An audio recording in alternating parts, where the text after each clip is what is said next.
I'm just gonna invite Sister Naima again.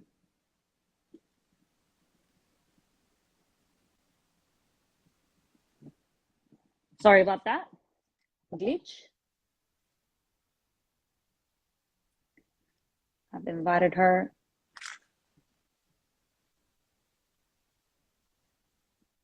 Okay, I've invited you, Sister Naima, again. Let's see if it works. Oh, perfect. Assalamualaikum. Sorry. No. Walaikum salam. I don't know what happened. Instagram was like, that's enough for today. That's That's enough. enough. It was long. It's It was okay. a It has long an one. hour where it stops. I think so. Yeah, I think so. Sis, I think my ideas on a lot of things have changed, as you know, right? Over the past 2 years, I'd say. My ideas on marriage, on what makes a good marriage, on divorce, on, who should go and get divorced and who should stay and make it work. The thing is, again, who feels Yeah. it knows it. I think sisters who are on the other side of a marriage, who are now single and are looking to get married, I think if they are looking, especially using apps and stuff like that, they'll know that it's like the Wild West out here. It really, really is. And wives who are married, especially married to the father of their children, mashallah, you are protected, right? You're protected from much more than you even know. I think a lot of us as women, we underestimate the benefits that we enjoy as being married, and we almost fetishize kind of what's on the other side of that, especially when you're having trouble in your marriage, right? When things are not going that great, when you're having challenges, it can be so easy to think, you know what, I could just end this and I'll be happy, I'll be free, I wouldn't have to deal with him anymore, I wouldn't have to deal with his mom, like I could just be free, and once I'm free from this situation, I'll be happy, right? Yeah. Well, look, I'm here to tell you, and this is my message. No, I'm not playing games with anybody, yeah? Because literally, It's terrible. I'm telling every sister who is married to a decent man, not even a good man, not a great man, a decent man who's committed to you and is doing his best, you better love that man. You better love that man. You better cherish that man. You better be grateful for that man. And you better do the work needed to make your marriage work. Because, like I said, we all go through challenges. And there's no couple that you can see that's been together for over 10 years that has not been through some kind of challenge. And even more, the ones that have been together 20, 30 years, you know that they've been through some stuff, right? Yeah. The thing is, a lot of us make decisions when we're going through the trial, right? And we let's call it what it is. We lose patience and we give up, right? Yeah. And all I'm saying is, you may feel that will be the ease in that moment. But the reality is, what comes after it is not the ease you think. There may be ease in one aspect, in that you don't have to deal with this individual anymore. And now that kind of back and forth is no longer there. Yeah, okay, no problem. But the medium term and long term impact of breaking that family unit, sis, wallahi, oh man. I wonder if we were to ask women to be honest, women who opted out of their homes, right? Not talking about women who were talaq, women who opted out of their homes. They were married to, you know how many sisters now will say, my husband's a good man, but I don't love him. My husband's a good man, mashallah, he's an amazing father, but X, Y, Z. And that but, that's what they focus on. That's what they think about. That's what they ponder over. That's what they allow to define their And marriage. Shaitan likes to work like that, where he just amplifies that in your brain. Shaitan is all over this ummah, sis. Shaitan is all over this ummah, because us as women, because of those high expectations that I spoke about, we find a lot of buts. So even though he's a good man, he respects you, He's committed to your family. He does his best to look after you, make you feel safe and everything. It's not enough for you. He's not, Yeah. sisters, like, let's keep it up. It's not enough. Why? He doesn't do this. He doesn't do that. We don't share this. We don't share that. He doesn't see this about me. And things, I've been there. That's the reason I can say this and I can speak so honestly about it. I've been there.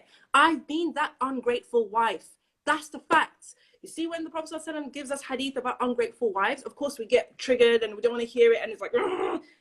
But I've been there, and maybe many of the readers have been there.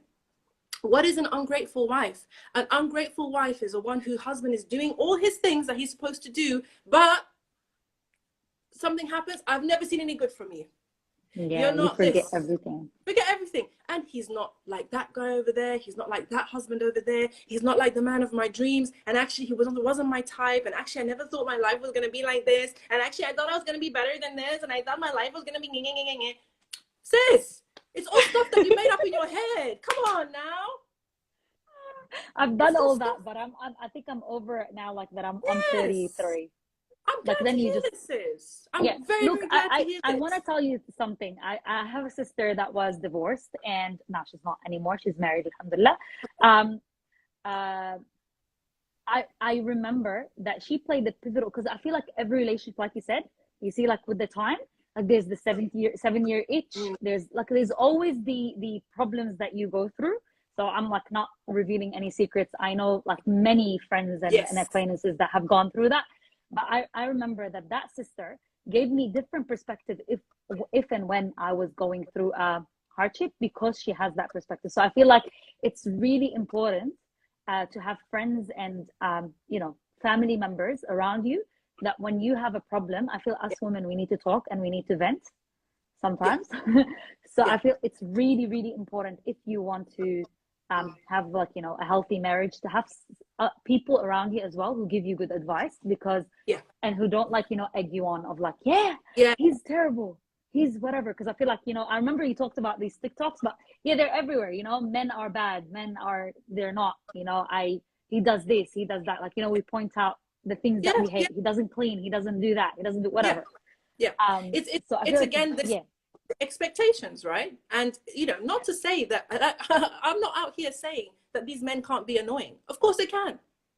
They can be annoying, they can be lazy, they can have character flaws. Okay, this no one is discounting the fact of that, but what I'm saying is, so do you. This is the thing about and the thing is that these poor husbands, they just put up with us. Malish, they just put up with us. Oh, she's going crazy on that thing again. Oh, she's got this latest craze, whatever. That, mashallah. Yeah, I mean, they just put up with us, right? And I find that men, their expectations are very low, much lower than ours. And I say this in the sense that they'll have a handful of things that are crucial for them. So you may have a husband who he can't stand a messy house, right? That's his thing. You may have a husband who doesn't like arguing back and forth, right? That's his thing. You may have a husband who is, very on time and he likes things to be very punctual. That's his thing. They usually have like a handful of things. And after that, it's like, whatever, right? Most men, not all of them, but I think most men. Anyway, people can say in the comments if that's true or not. My point is this. And this is my message to you, Jana, and to every woman out there who is married to the father of her children, and she has a decent man who is committed to her and is doing the best that he can for her family, right? For their family. My message is, don't you dare be the one to break that home. Don't you dare. Don't you dare be the one to problematize the marriage by your high expectations, to problematize this man because he's not like the fantasy in your head, to make an issue where there's no issue. Please, arjukum, I'm begging you. Because you may think that dealing with picking up his socks or making sure that there's food ready when he comes home, or like helping pay bills, you may think that this is such a huge issue and you can't deal with it anymore. And like, my whole life like this, seriously? Like, oh my God, wasn't I made for more than this? Trust me. I can't stop laughing because I say all these things. Guilty. Trust me. Stop it. Just stop. Stop saying those things and lean into what's great about your marriage. What's great about this man. And you know what? Get humble with it. And I'm saying this as a woman. I know we don't like to be told anymore to be humble, but when you have humility, this is it for me, right? Again, going back to that single mom conversation, right? Many of us overvalue ourselves, right? We overvalue our worth as a wife, and maybe as a mother, not so much. Mothers are just full of guilt. Mothers are guilty and they never feel like they're doing good enough. But with wives, interestingly enough, wives very rarely have that same guilt, right? We don't really, okay. You know, I feel as well, because like we have this idea, you know, that we're like they're more in control. I feel there's that idea of feeling the power struggle, where we feel like they have more power. But then if we feel that they have more power, which they do, why do we not submit to that? Why do we not then strive to please them? Why do we not feel like, am I doing enough? We don't. And I think that that's because of the society that we live in, right? So being a wife is like, I cooked, didn't I? You know, like I did that, didn't I? Isn't that good enough? Oh. Anyway, I'm not out here trying to make wives feel guilty, right? But and they shouldn't feel guilty. What you should do is you should just do your very best for this man. And again, going back to going back to the situation of being a single mom, right? For some of you who are maybe going through a challenge, or maybe just fed up. Yeah, let's just say maybe just fed up. I know that for some of you, you fantasize about being on your own.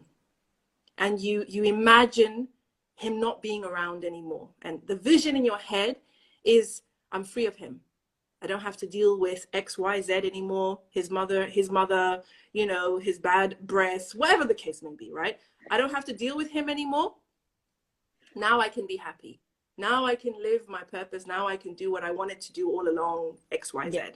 And what I'm here to tell you is it's just a fantasy in your head.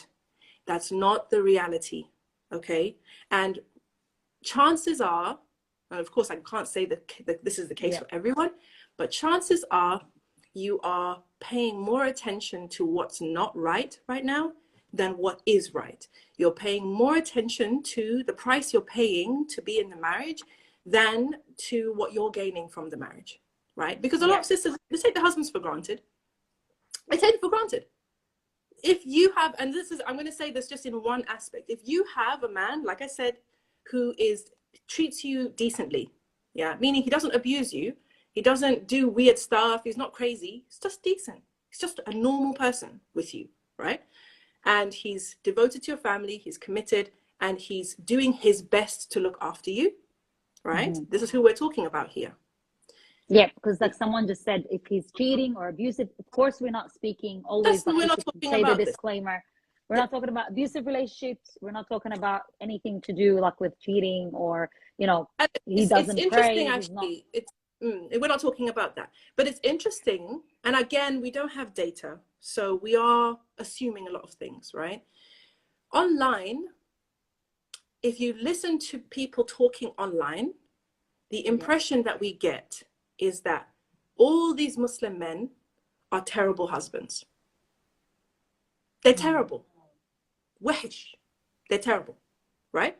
For all sorts of reasons. Wahish, wahshin, kullahum, right? For all sorts of reasons. Like the sister just mentioned. What if he's cheating? What if he's abusive? Narcissistic? This, that, right? This is what we hear online. Now, again, I don't claim to have data on this. I don't have data. All I can ask everyone to do is to look at the families that they know, right? And take a temperature. So Jana, if you think about all the people that you know, how many of them have a decent marriage?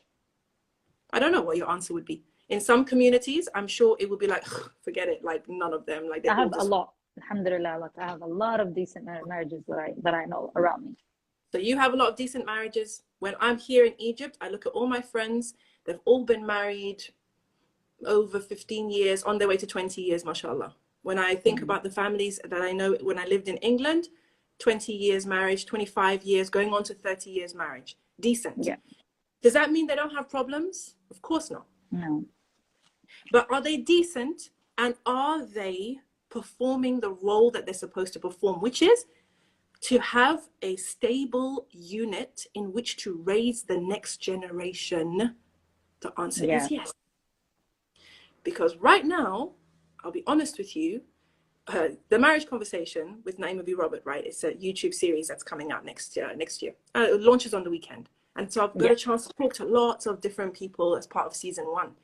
And one of the brothers really, he said some stuff, Muawiyah, he said some stuff that really, it was like a paradigm shift, because we are so used to talking about marriage, right, as a personal relationship that we have with our husband, with our spouse, okay? And of course, we know there's the emotional aspect, there's the physical aspect, and that no one is discounting that.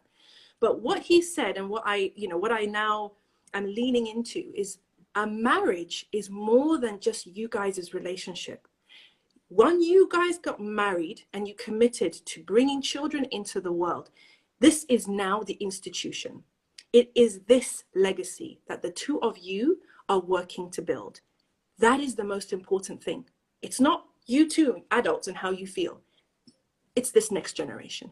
Can you build a stable home to raise the next generation of Muslims? If the answer is yes, I beg, go work it out. Do whatever you need to do.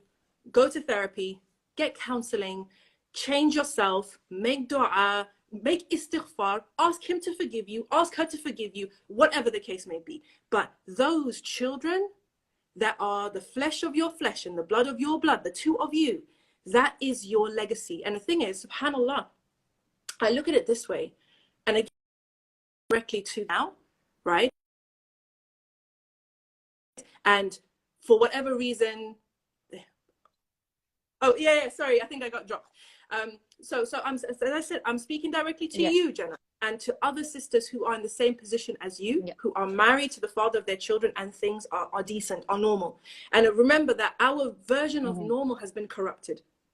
We think a normal relationship is what we see on Instagram, right? Or what we see on the latest Netflix series, and it's not.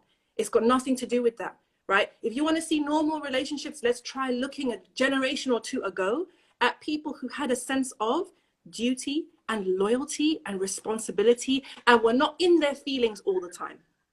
Because this is bigger than you. In their feelings is a big thing, I feel now. Yes. It's bigger than you, Jana. This marriage is bigger than you, and it's bigger than your husband now, because you have children, and this is your legacy. And subhanAllah, you know, like I said, when you're going through those challenges, many sisters may fantasize about the single life and fantasize about a time when they don't have to deal with this guy and his problems anymore.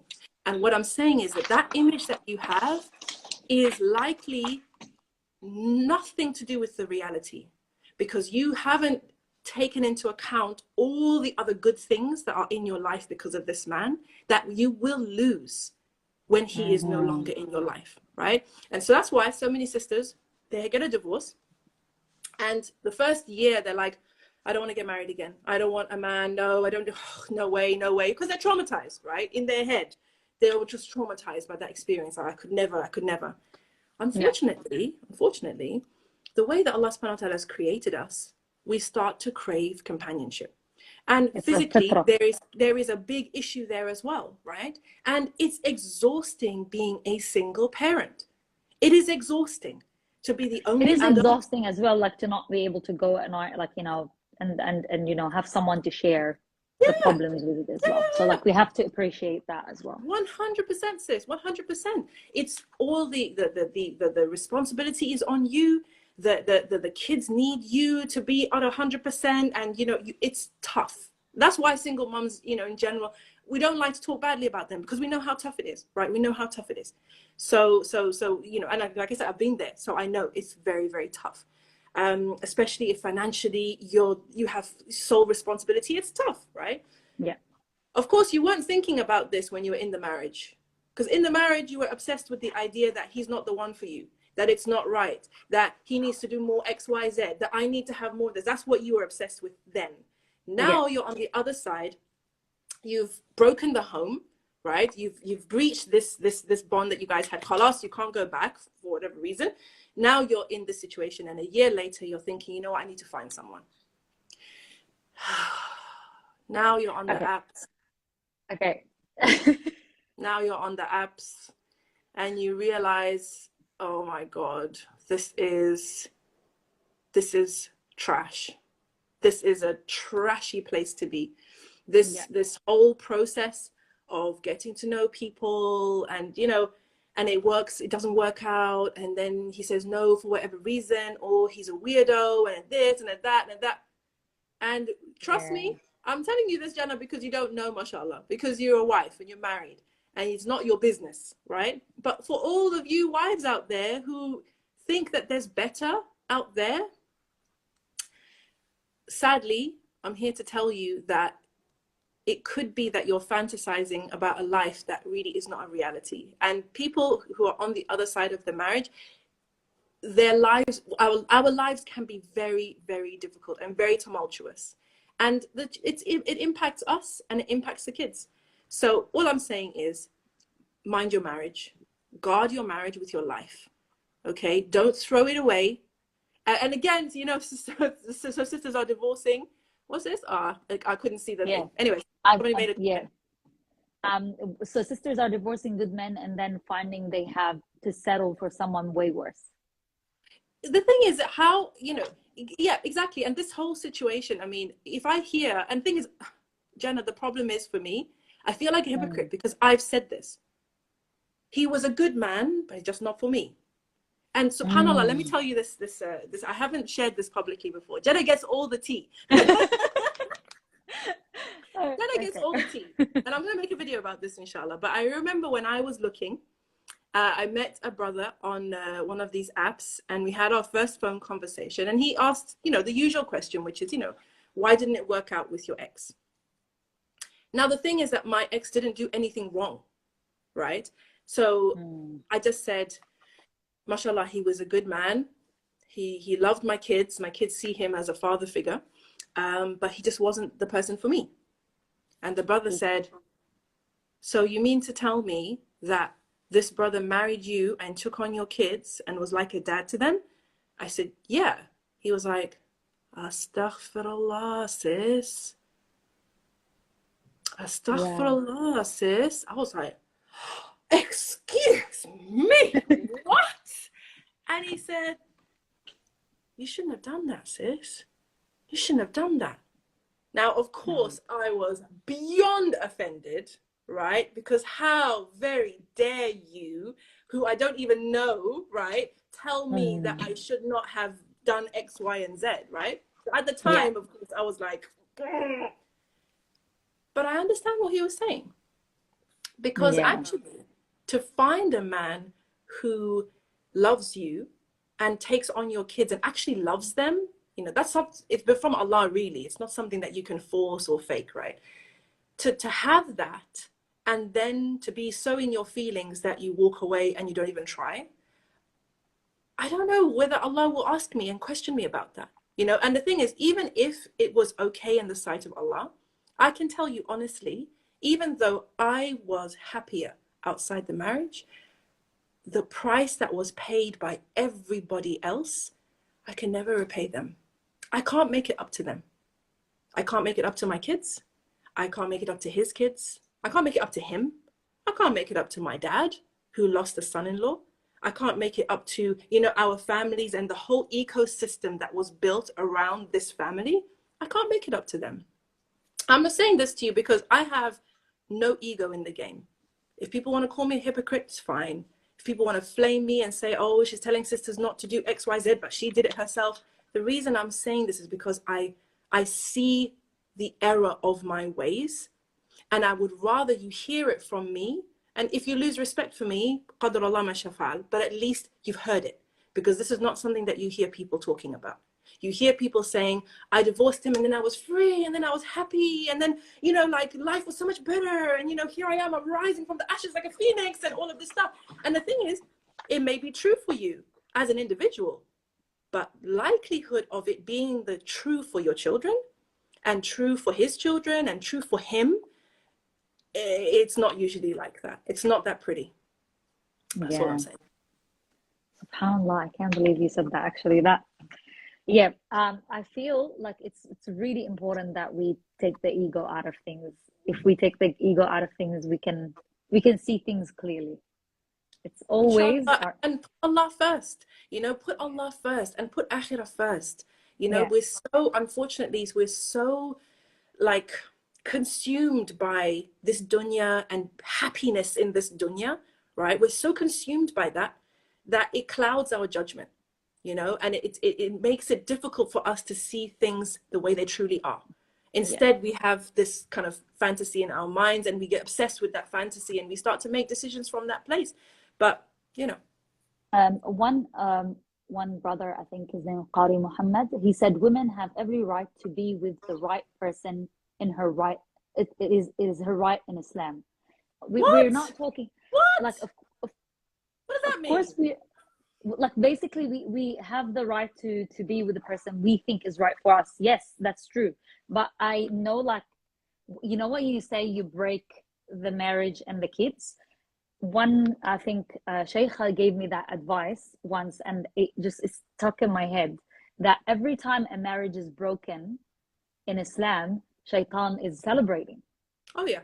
Yeah, we know that. because he broke yeah. So he broke a family. The kids, um, of course, they can be the best kids ever, but their chances have become less. You know, Yeah, they yeah, we come know from a that. broken home. Yeah. Statistically, it's nobody can argue with those facts at all. So At all. And even sis, you know what? Again, I don't know what the brother actually means. I wish he could clarify his statement because I don't understand what that means. yeah, But you know, even if you as a single mom, you would try your best, okay? It's very difficult. And again, this is not a single mom thing, this is a single parent thing. Because if you're a single yes, dad, you're gonna face the same issue. To be to play the role of both parents in one is very, very difficult, aside from all the other things of, you know, time management and being able to kind of give the children what they need and take them here and take them there, all of that, which you are now kind of handling on your own, right? Aside from that, there is this lack of polarity in the household. There's a lack of polarity in the household. So as a woman, and this could be my personal experience, and it could not apply to anybody. And, you know, if it doesn't apply to you, then just keep it moving. It's fine. What I think is, you know, I anyway, I'm not gonna go down this road because then we're gonna start talking about something completely different. But I will we're say, gonna drag you down. Yeah, the rabbit hole. I Yeah. would no, but I would, because I said to my friend yesterday, we're talking about this, right? And we're talking about, you know, people, us women, not really appreciating the value of having a man in your life, right? A decent man. And again, sisters, I'm not even saying a great man, a good man, your soulmate, ay haga, just a decent man who is respectable, respectful, and he's committed to you and he's trying his best. That's it, right? Yeah. So I said to her, you know, I think a lot of us don't appreciate how much having a husband keeps you in check.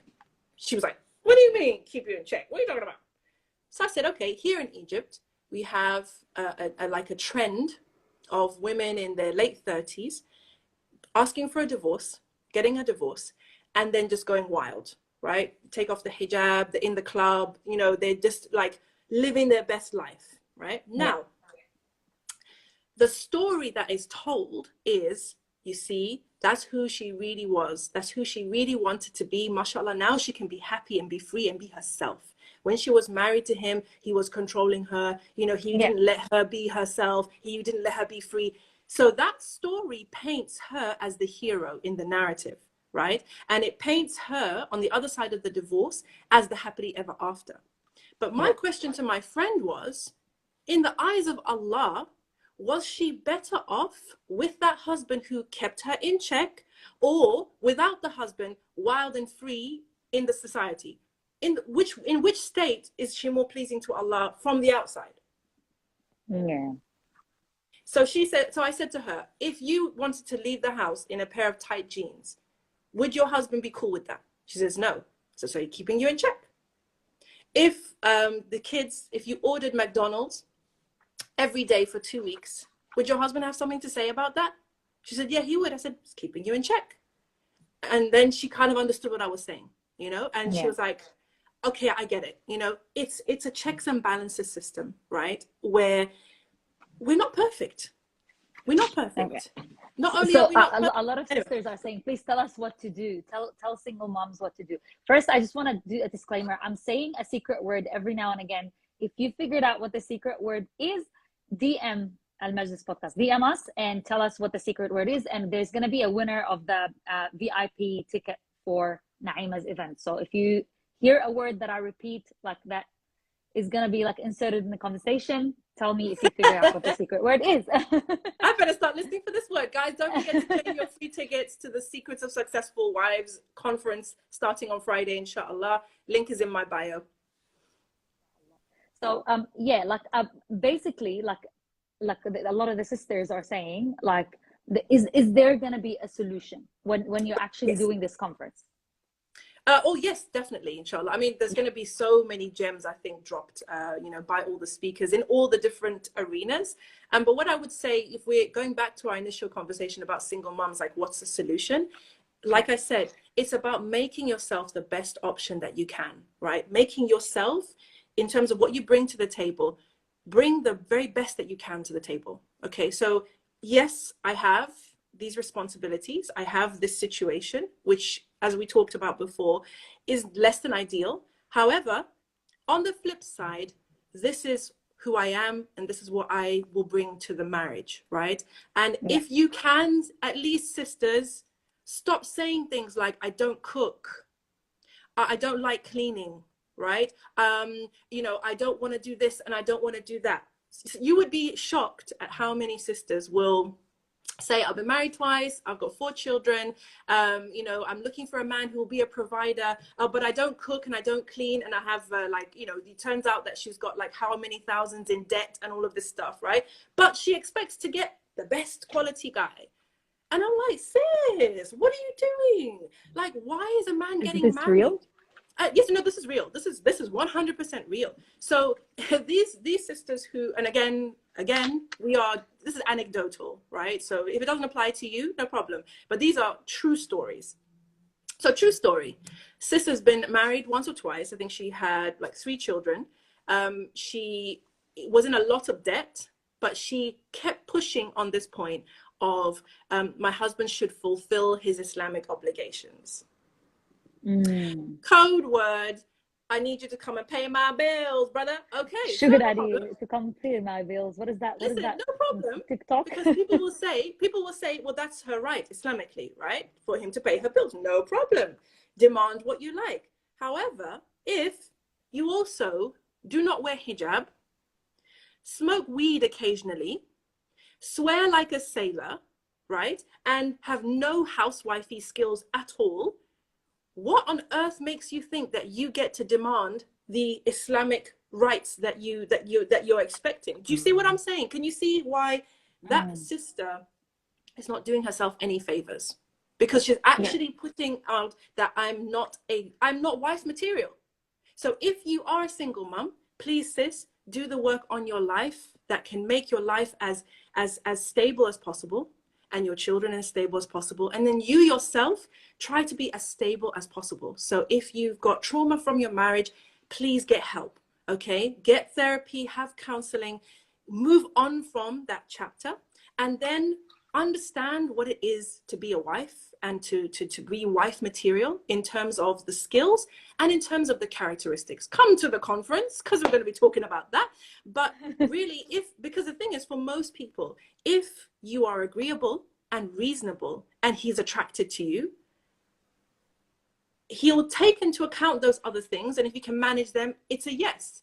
But if you're disagreeable, if you're unreasonable, if you come across as entitled and argumentative and like you're better than everybody else, then no man's going to want you. You know what I'm saying? And it's like you either want to be picked and chosen or you don't. And a lot of the things that I've seen, it's like, sis, do you really want to find a husband? Like, because the way you're portraying yourself is this combative, argumentative kind of like, I don't do this and I don't do that and I don't want this and I'm not interested in a brother who's da-da-da-da-da, and if you have kids, and it's just like, okay, but that's not a very good advertisement. Let's do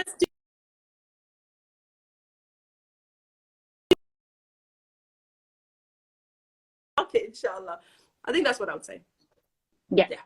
I think you cut off a little bit because I just charged my phone. It's gonna turn off. But yeah, so like this is why it's important to attend Naima's.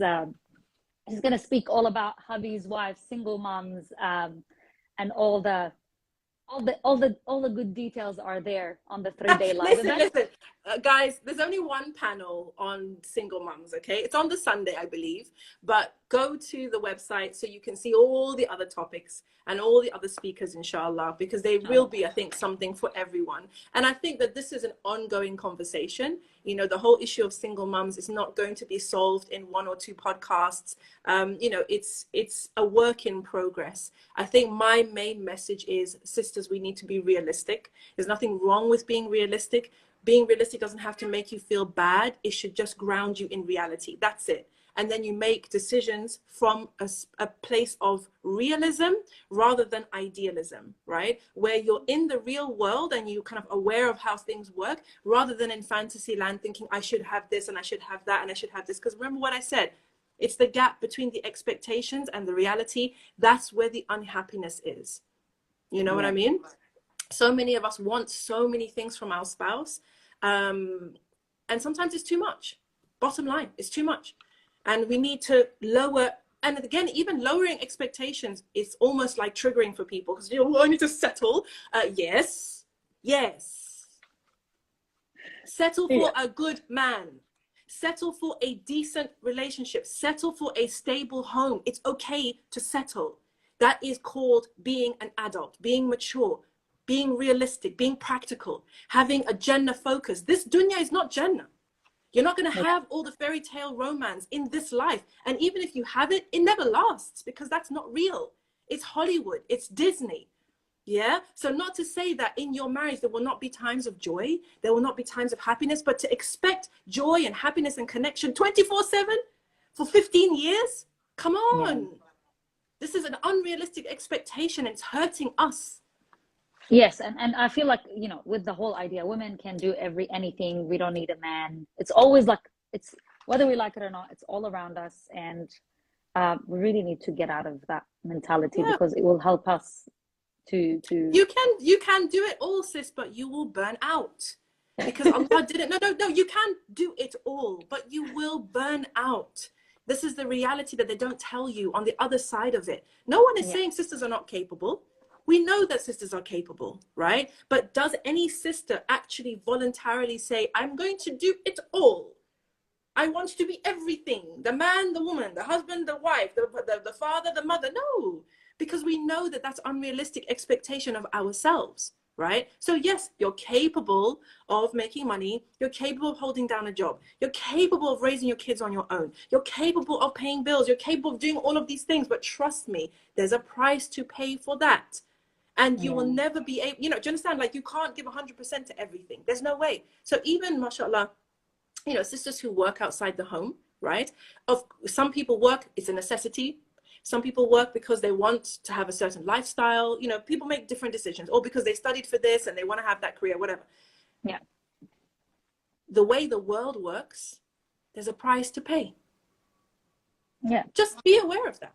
Just don't think you can have it all. Because that's the thing that can't run. You can't have it all. You can be capable of taking care of everything, but you can't have it all. Because if you're working, for example, you have 2 parents working, right, in good careers, which of course all our parents always say is the ideal scenario, right? You know, you have a good degree and you have a good career, and you marry someone with a good degree and a good career, mashallah, 2 of you, because financially it helps the family, for, you know, helps you to raise your standard of living, blah, blah, blah. But who's paying the price for that? The children. Yeah. But it's like I feel like it's so like, you know, you will be like get in trouble, like, you know, in the Western world for saying that. But like if we talk about it from pure business, if let's say now I get promoted to become a CEO, my to-do list becomes bigger. So if it's any role, like you just look at it and you see the to-do list for it, you're like, oh, okay, so I'm taking off on this job. So there's going to be a bigger to-do list. But if you say it, a woman, because she's a mom, shouldn't try to go like, you know, for a full-time job if she doesn't have to, because it's better for the children. Then this is where the society would tell you, what? You're saying that about women? equal rights, women rights, all that. But if you actually just think about it, gender neutral, like not talking about genders, talking about like taking on a job, it's really hard. And like you said, you're gonna burn out, and someone's gonna pay the price. And usually it's the children, because you're not seeing them enough. Yeah, and the thing is, you know, we what we do is we end up outsourcing the next generation to childminders, to babysitters, to daycare, to school, whatever the case may be. And, you know, society tells us it's a woman's choice. Every woman should be free to make her choice. And the thing is, as an individual, Allah has given us free will. You can do whatever you like. However, what society doesn't tell you is that that choice has consequences. They don't ever talk about that. All they do is say, it's your choice, it's your choice, it's your choice. You can't curtail a woman's choice. It's a woman's choice. She can do whatever she wants. The reality is that every choice has a consequence. And they never talk about the consequences of our choices, right? They just tell you, you've got choice. Go ahead. Do whatever you want. But they don't talk about the consequences. So it's up to us to kind of see beyond the marketing hype, right? And actually take stock and say, what are the consequences? And am I happy with them? Can I accept to pay this price for the choice that I've made? If you are happy to pay the price, more power to you. If you're not happy to pay it, you may want to reconsider your choice. But just make the choice with open eyes, rather than thinking, I'm going to make a choice, everything's going to be fine, you know, everyone's going to be fine, like there will be no price to pay, there's no disadvantages to this, everything is good, it's going to be amazing. That's not life. That's just fantasy. 100%. I love that you keep it real. And you're like, you hit it, like you said, you use trigger words, which I feel like sometimes we need that, you know, in the face where do you know what it is? I think it's because I'm sick of everybody being triggered by stuff all the time. It's just a word and it means what it means. And hopefully I'm hoping people become desensitized to it. No, for real. Because when you first hear it, because it's triggering something, you're getting upset, it's evoking an emotional response, right? And I'm hoping that you just become desensitized to it. And I'm hoping that people don't get re-triggered, because it's like, well, what is it that is the issue here? What is it? And the thing is, what people must understand as well, when we have a visceral emotional response to somebody else's words or their actions, the reality is it's a red flag, but it's not a red flag about that person. It's a red flag about you. It's triggering something in you. Now your work is, what is it triggering? What is it that is in me that is making me respond like this? Because a word is just a word, right? There could be some psychological damage there. There could be some trauma there. There could be some societal conditioning. There could be any number of things, right? There could be just mishearing, right? But that's your work. So that's what you now are alerted to say, oh, okay, I'm feeling some kind of way here. What is it? What's coming up for me? What are the thoughts and the feelings and emotions that are coming up for me? And where are they coming from? That's your own work. That's all that it is. It's not a red flag about the person. Oh, the person said such and such, now they are an issue. No, because other people heard the same word and had no response. Or they actually heard the same thing and were like, yeah, that makes a lot of sense. Because for them, there was no trigger, right? But for you, there is a trigger. So now the case is, well, what's coming up for me? What is it? Do I feel like she's targeting me? Do I feel like this is, going to my insecurities? Is this something that I've secretly thought that I haven't voiced before? Does this sound like misogyny? What is it that's coming up for you? Whatever it is, it's with you. So you're the one who needs to kind of discover what that thing is, And it could be that you disagree with me. And that's fine. Because all I'm saying is my opinion based on what I know of this life and this deen and my experiences. And I've said this before. My stance on things is shaped by who I am and what I've been through, right? So for example, right, I can easily say to wives, stick to those marriages with the father of your children and you make it work, girl. Yeah, I can easily say that. Why? Because I was married to the father of my children before he returned to Allah. and it was a good marriage. It was a decent marriage. We did well together, mashallah, tabarakallah. And, you know, if he hadn't passed away, I would still be married to him today. Interestingly enough, I wouldn't have the insights to share with you that I do now, because I would have been that privileged wife in my castle, not knowing anything about the world outside, right? Anyway, alhamdulillah ala kulli hal. My point is, I have not had trauma. So I can say this type of thing from a place of authenticity and sincerely mean it, right? Somebody else who was married to the father of their children and went through some kind of trauma with him, whatever it was, she cannot say what I'm saying from a place of, you know, like authenticity, because that's not her lived experience. That's not her position. Her position is something different, maybe. Make sure X, Y, Z. Or the first time he hits you, boom, you know, whatever, you know, but it's shaped by her lived experience. So her position is going to be a result of everything that she's experienced so far. I can talk to, you know, I can speak to the traditional model of family where the man is a provider and the woman looks after the home or takes the majority of that responsibility. And I will speak for that, and I will speak for early marriage, and I will speak pro-polygyny. I will speak for all of that because I haven't been personally traumatized by any of that. There will be listeners and viewers who have been traumatized by any one of those situations. Maybe they got married early and they married a narcissist, okay? And they had lived 3 years of hell. Of course, that sister is not going to speak for early marriage because her experience of early marriage was a negative one. Do you see what the point that I'm making? That's so true. That is so true because we all see it from our lens. Right. So if I talk about submitting to your husband, being a supportive wife, and you know, kind of playing your part and playing your role, is because I've been in that place. It worked well for me, alhamdulillah. Somebody else who was married maybe to a tyrant, okay, she's never going to tell sisters, be submissive to your husband. She's never going to go around telling people to obey your husband because her experience of that was a negative experience. Does that make sense? Yeah, 100%.